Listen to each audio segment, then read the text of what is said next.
خوفناک کہانیوں کے سامعین، آپ سب کو میرا سلام۔ جہاں بھی ہوں، امید ہے خیریت اور سکون سے ہوں گے۔ آج میں آپ کے لیے ایک ایسی سچی کہانی لے کر آیا ہوں جو آپ کے دل کی دھڑکنیں تیز کر دے گی اور خون کو جما دے گی۔ لیکن کہانی سننے سے پہلے ایک بات یاد رکھیں، آیت الکرسی ضرور پڑھ لیں۔ اگر کمرے میں اندھیرا ہے تو روشنی کر لیں، اور اگر آپ اکیلے ہیں تو ہمت باندھ لیں، کیونکہ جو آپ سننے والے ہیں یہ کوئی عام کہانی نہیں، بلکہ ایک ایسا واقعہ ہے جو آپ کے جسم میں لرزہ دوڑا دے گا اور رات کے سناٹے کو بھی خوف زدہ کر دے گا۔ میرا نام عارف ہے اور میں اپنے کزن فہد سے ملنے کے لیے چھوٹے سے گاؤں گلزار پور گیا۔ ارادہ تھا کہ چند دن قیام کر کے واپس آ جاؤں۔ گاؤں پہنچ کر سب سے ملا، کھانا کھایا اور رات کو سونے کی تیاری ہو رہی تھی۔ فہد کے گھر کے سامنے ایک پرانا قبرستان تھا جس کی خاموشی میں عجیب سا خوف چھپا ہوا تھا۔ سب لیٹنے لگے تو فہد نے تجویز دی کہ ٹروتھ اینڈ ڈیئر کھیلیں۔ سب نے ہنس کر حامی بھر دی اور بوتل گھمائی گئی۔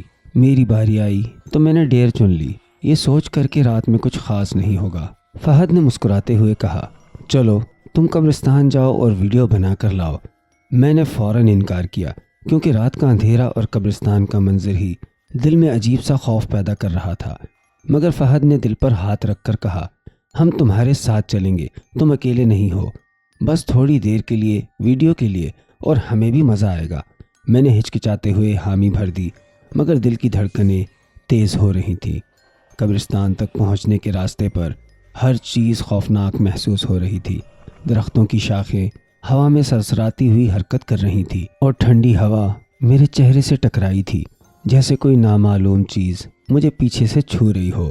زمین پر پرانی پتھریلی راہیں تھیں اور ہر قدم پر پتے کڑک کر ٹوٹ رہے تھے۔ فہد اور اس کا ایک دوست میرے ساتھ آگے چل رہے تھے، مگر ان کی ہنسی بھی کسی حد تک مصنوعی لگ رہی تھی، جیسے وہ بھی اندر ہی اندر سے خوف زدہ ہوں۔ جب ہم قبرستان کے قریب پہنچے تو ایک عجیب سا سکون تھا، مگر وہ سکون بھی دل کو پریشان کر رہا تھا۔ قبروں کے پتھروں پر جلی ہوئی مٹی اور قدیم نقش و نگار اندھیری رات میں دھندلے سے نظر آ رہے تھے۔ میں نے دل ہی دل میں سوچا، یہ جگہ واقعی کسی راز کی گواہ ہے۔ اچانک ایک نرم سا رونا ہوا، جیسے کسی بچی کی آواز ہو۔ میں رک گیا اور ارد گرد دیکھا، مگر کچھ نظر نہ آیا۔ فہد نے کہا، ارے تمہیں خوفزدہ ہونے کی ضرورت نہیں، یہ بس ہوا کی آواز ہوگی۔ مگر میری ہچکچاہٹ بڑھتی جا رہی تھی۔ میں قبرستان میں تھوڑا آگے بڑھا، کیمرہ ہاتھ میں تھامے ہوئے۔ ہر قبر کے پاس پہنچتے ہی میرا دل زور زور سے دھڑک رہا تھا۔ پتھریلی زمین سے اٹھتی ہوئی دھند نے سب کچھ دھندلا سا کر دیا تھا، اور ہر لمحہ مجھے لگتا جیسے کوئی چھوٹا سا وجود کہیں سے مجھے دیکھ رہا ہو۔ اچانک قبروں کے درمیان ایک چھوٹی بچی روتی ہوئی نظر آئی۔ وہ سفید کپڑوں میں ملبوس تھی اور اس کے بال بھیگی ہوئی شکل میں اس کے چہرے پر گرے ہوئے تھے۔ میں نے فوراً اس کی طرف قدم بڑھایا۔ دل کی دھڑکنیں اس قدر تیز تھیں کہ لگ رہا تھا کہ پورا جسم کانپ رہا ہو۔ ارے بچی، تم یہاں کیا کر رہی ہو؟ میں نے ہلکی آواز میں کہا، مگر جیسے ہی میں قریب پہنچا بچی اچانک غائب ہو گئی۔ ہوا میں خالی جگہ کے درمیان میری نگاہیں تلاش کرتی رہیں، مگر وہ کہیں نہیں تھی۔ دل میں ایک عجیب سا جھٹکا محسوس ہوا، جیسے زمین میرے پاؤں کے نیچے سے سرک گئی ہو۔ میں نے فوری طور پر کیمرہ آن کیا اور ویڈیو ریکارڈ کرنا شروع کر دیا، مگر میرے ہاتھ لرز رہے تھے۔ اسی دوران مجھے لگا کہ کسی نے پیچھے سے مجھے چھوا۔ میں رک گیا اور تیزی سے پیچھے مڑا، مگر وہاں کوئی نہ تھا۔ دل زور زور سے دھڑک رہا تھا اور ہاتھوں میں پسینے کی بوندیں نظر آ رہی تھی۔ میں نے گہری سانس لی اور آگے بڑھنا شروع کیا۔ ہر قدم کے ساتھ قبرستان کی خاموشی مزید خوفناک لگ رہی تھی۔ پتھروں پر جمی ہوئی نمی اور پرانی قبروں کے کنارے جیسے چھپے ہوئے راز مجھ پر نظر ڈال رہے ہوں۔ پھر اچانک میں نے درختوں کے درمیان کچھ حرکت دیکھی، سائے جیسے اپنے آپ میں زندگی رکھتے ہوں۔ ہر شاخ، ہر پتا اور ہر دھندلا سایہ کسی نامعلوم وجود کا اشارہ دے رہا تھا۔ دل میں ایک بے چینی سی پیدا ہو گئی، مگر تجسس نے مجھے آگے بڑھنے پر مجبور کیا۔ میں نے سوچا، صرف ویڈیو بنانے کے لیے تو یہاں آیا ہوں۔ ایک قدم آگے اور پھر گھر واپس۔ میں نے کیمرہ کور کے قریب رکھا اور ریکارڈنگ شروع کی۔ جیسے ہی میں ویڈیو بنا رہا تھا، ایک ہلکی ہنسی سنائی دی۔ یہ ہنسی انسانی نہیں لگ رہی تھی، بلکہ کسی غیر مرئی مخلوق کی تھی۔ میری گردن پر سردی کی لہر دوڑ گئی اور میں اپنی سانس پر قابو پانے کی کوشش کرنے لگا، مگر دل کی دھڑکنیں بے قابو ہو چکی تھی۔ میں نے جلدی سے ویڈیو مکمل کی اور واپس لوٹنے کی کوشش کی، مگر راستہ ایسا لگ رہا تھا جیسے قبرستان کے اندر خود بخود بڑھتا جا رہا ہوں۔ تبھی ایک اور آواز سنائی دی۔ ابھی رونا اور ہنسی ایک ساتھ تھی اور قریب قریب محسوس ہو رہی تھی۔ میں نے مڑ کر دیکھا تو سامنے کھڑے درختوں کے پیچھے کوئی چیز حرکت کر رہی تھی، مگر میں صاف نہیں دیکھ پا رہا تھا۔ دل میں خوف اور تجسس کے درمیان شدید کشمکش پیدا ہو گئی۔ میں نے اپنے آپ کو کہا، صرف تھوڑا سا اور آگے، پھر واپس گھر۔ مگر اندر ہی اندر میں جان رہا تھا کہ یہ جگہ کسی معمولی انسان کے لیے نہیں تھی۔ ہر لمحہ مجھے لگ رہا تھا جیسے قبرستان میں موجود ہر چیز مجھے دیکھ رہی ہو، ہر سایہ میری حرکت کا مشاہدہ کر رہا ہو اور ہر ہوا کا جھونکا میرے خوف کو بڑھا رہا ہو۔ میں نے اپنے ہاتھ میں کیمرہ مضبوطی سے تھام لیا۔ دل کی دھڑکنیں سنائی دے رہی تھی اور ہر قدم پر زمین کا سرسراہٹ محسوس ہو رہی تھی۔ پھر جیسے ہی میں ایک بڑی قبر کے پاس پہنچا، مجھے محسوس ہوا کہ کوئی میرے پیچھے کھڑا ہے۔ میں نے فوراً مڑ کر دیکھا، مگر وہاں کوئی نہیں تھا، صرف خاموشی، صرف قبرستان کی اندھیری فضا اور میرے دل کی تیز دھڑکنیں۔ یہ سب دیکھ کر خوف اور تجسس کی ملی جلی کیفیت نے مجھے مکمل طور پر گرفت میں لے لیا۔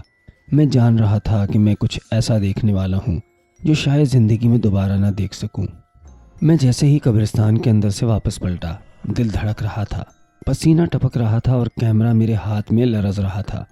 مگر جیسے ہی میں نے قدم بڑھایا، مجھے محسوس ہوا کہ کچھ ٹھوس میرے پیچھے کھڑا ہے۔ میں نے تیزی سے مڑ کر دیکھا اور میری آنکھیں پھٹی کی پھٹی رہ گئیں۔ 10 لمبے قد کے وجود میرے سامنے کھڑے تھے۔ ان کا قد اتنا لمبا تھا کہ میرے سر کے اوپر چھت لگ رہی تھی۔ ان کے چہرے جھکے ہوئے تھے، گویا وہ کسی اور دنیا سے آئے ہوں۔ ہاتھوں میں لمبی تلواریں تھیں جو ہلکی ہلکی روشنی میں چمک رہی تھی۔ وہ بالکل خاموش تھے، مگر ان کی موجودگی نے ہر چیز کا رنگ بدل دیا تھا۔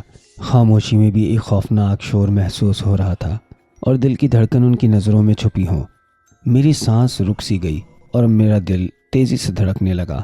میں پیچھے ہٹنے لگا، مگر ہر قدم کے ساتھ یہ لمبے وجود میرے قریب آتے جا رہے تھے۔ پتھریلی زمین سے اٹھتی ہوئی دھند نے ان کے وجود کو اور بھی خوفناک بنا دیا تھا۔ ہر قدم پر مجھے محسوس ہو رہا تھا جیسے میں کسی ایسی دنیا میں داخل ہو چکا ہوں جو انسانوں کے لیے نہیں بنی۔ میں نے تیزی سے کیمرہ آن کیا تاکہ شاید یہ سب حقیقت میں ریکارڈ ہو جائے، مگر ہاتھ لرز رہے تھے اور ہر لمحہ کیمرہ تھم جاتا تھا۔ ان کی موجودگی میں ہوا بھی ساکت ہو گئی تھی اور صرف میرے قدموں کی آواز میری موجودگی کا پتہ دے رہی تھی۔ اچانک ایک نے میری طرف سر اٹھایا اور آنکھیں کھلی۔ وہ آنکھیں انسانی نہیں لگ رہی تھیں، گہری، سنہری اور اندر سے جلتی ہوئی جیسے کسی اور جہان کی آگ ہو۔ جب اس نے مجھے دیکھا، باقی سب بھی میری طرف متوجہ ہو گئے۔ میں اپنی جگہ جم گیا، سانس رک سی گئی۔ دل کی دھڑکنیں اتنی تیز تھیں کہ مجھے لگ رہا تھا یہ کانوں میں گونج رہی ہیں۔ ہر ایک قدم، ہر جھونکا، ہر سایہ میرے لیے خطرہ بن گیا تھا۔ میں نے پیچھے ہٹنے کی کوشش کی، مگر زمین پر ہر قدم پھسل رہا تھا، جیسے کوئی نامعلوم طاقت مجھے روک رہی ہو۔ اچانک ایک آواز سنائی دی۔ یہ انسانی آواز نہیں تھی، بلکہ کسی مخلوق کی گہری اور سنسنی خیز آواز تھی جو کہتی تھی، یہاں نہیں آنا چاہیے تھا۔ میری روح کانپ اٹھی اور میں فوراً کیمرہ بند کر کے پیچھے ہٹ گیا، مگر لمبے وجود میرے ساتھ ساتھ چل رہے تھے اور ہر لمحہ وہ مجھ پر اپنی نگاہیں جمائے رکھے ہوئے تھے۔ میں نے آنکھیں بند کر کے دل کو سکون دینے کی کوشش کی، مگر جب آنکھیں کھولی تو دیکھا کہ وہ بالکل قریب کھڑے ہیں، میری ہر حرکت پر نگاہ رکھے ہوئے۔ میں نے فوری طور پر کسی طرح خود کو قابو میں رکھا اور پیچھے ہٹتے ہٹتے قبرستان کے کنارے کی طرف پہنچ گیا۔ ہر قدم پر پتھروں کی آواز اور دھند کی حرکت نے خوف کو اور بڑھا دیا۔ اچانک ان میں سے ایک نے زمین پر ہاتھ مارا اور مٹی اڑتی ہوئی ہوا میں چھلک گئی۔ یہ منظر اتنا خوفناک تھا کہ میرے پاؤں زمین پر جم گئے اور مجھے لگ رہا تھا جیسے میری روح جسم سے نکل رہی ہو۔ باقی سب میرے قریب کھڑے ہیں، ان کی تلواریں ہلکی ہلکی روشنی میں چمک رہی ہیں۔ میں فوراً پیچھے ہٹا اور ایک بڑی قبر کے پاس جا کر چھپ گیا، مگر وہ مجھے آسانی سے دیکھ رہے تھے۔ پھر اچانک ایک دھندلا سا سایہ میرے سامنے سے گزرا اور میں نے محسوس کیا جیسے میری سانسیں رک گئی ہوں۔ میرے جسم میں لرزہ دوڑ گیا اور دل کی دھڑکنیں اس قدر تیز ہو گئی کہ لگ رہا تھا کانوں میں گونج رہی ہیں۔ میں نے آنکھیں بند کر کے دعا کی، اللہ مجھے بچا لے، اور جیسے ہی میں نے دعا کی وہ وجود تھوڑا پیچھے ہٹے اور خاموشی چھا گئی۔ میں ایک لمحے کے لیے جم گیا، مگر دل میں خوف کے ساتھ تجسس بھی تھا۔ یہ سب واقعی ہو رہا تھا یا میرے دماغ کا ایک کھیل تھا؟ مگر جیسے ہی میں دوبارہ مڑ کر دیکھتا، تمام لمبے وجود ایک قطار میں کھڑے تھے اور مجھے گھورتے ہوئے واپس پیچھے ہٹنے پر مجبور کر رہے تھے۔ میں نے ہمت کر کے تیزی سے قبرستان سے باہر بھاگنا شروع کر دیا۔ راستے میں دھند اور درختوں کی حرکتیں اب بھی مجھے خوفزدہ کر رہی تھی، اور ہر قدم پر محسوس ہو رہا تھا جیسے کسی کی موجودگی میرے پیچھے ہو۔ میں نے تیزی سے قدم بڑھائے، دل زور زور سے دھڑک رہا تھا، اور جیسے ہی قبرستان کی حدود کے باہر پہنچا وہ سب وجود غائب ہو گئے۔ بس خاموشی، اندھیرا اور رات کا سکون باقی رہ گیا۔ میں گھر واپس پہنچا، پسینہ ٹپک رہا تھا، سانسیں بے قابو ہو رہی تھیں اور دل کی دھڑکنیں تقریباً تھم گئی تھی۔ فہد اور اس کا دوست حیران ہو گئے اور سب نے پوچھا کہ کیا ہوا۔ میں نے سب کچھ بتا دیا، مگر اندر ہی اندر جانتا تھا کہ یہ تجربہ میری زندگی میں ہمیشہ کے لیے نقش ہو گیا ہے۔ اس کے بعد میں کئی راتیں نہ سو سکا۔ خوابوں میں وہی مخلوق مجھے بلا رہی تھی۔ کچھ عرصے بعد میں دوبارہ گلزار پور گیا۔ فہد نے بتایا کہ قبرستان میں 50 سے زیادہ غیر مرئی خاندان آباد ہیں، اور جو قبریں ہیں وہ انسانوں کی نہیں۔ ہر جمعرات کی رات وہ دعائیں کرتے ہیں، اسی لیے وہاں جانا ممنوع ہے۔